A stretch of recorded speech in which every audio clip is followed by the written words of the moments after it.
నేను పర్సనల్గా స్పెషల్గా థ్యాంక్స్ చెప్పుకోవాలనుకుంటుంది నా personal team Anusha and Sagar. పాపం వాళ్ళే బ్యాక్ ఎండ్లో చాలా కష్టపడతారు. So they don't get the enough credit.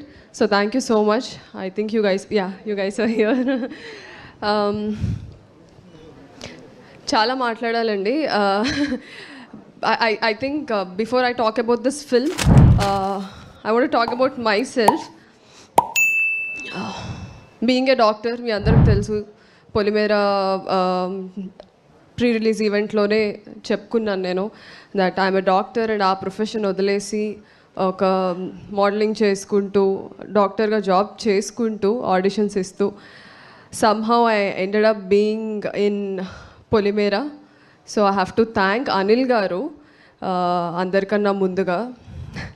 He's not just director or writer ఈ ఫిలింకి, he's a very very very dear friend of mine. ఓటీటీలో రిలీజ్ అయినప్పుడు ఐ థింక్ నేను ఓపెన్గా చెప్పేయచ్చు, that film was produced with 80 lakhs.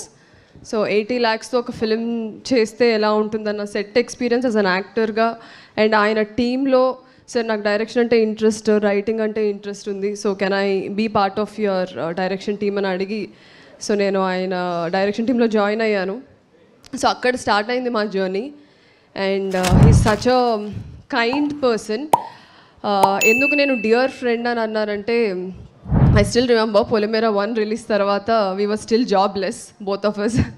Because ఆయన డాక్టరే, నేను డాక్టరే. ఆ జాబ్ వదిలేసి ఉంటే ఇండస్ట్రీలోనే ఉండాలి, లేకపోతే ఏం చేయకూడదు అని ఫిక్స్ అయ్యి they were days where we both were like, మీ పాకెట్లో ఎంత ఉంది, నా పాకెట్లో ఇంత ఉంది, ఓకే రేపు బండికి పెట్రోల్కి వచ్చేస్తాయి డబ్బులు. So that is the kind of friendship we had.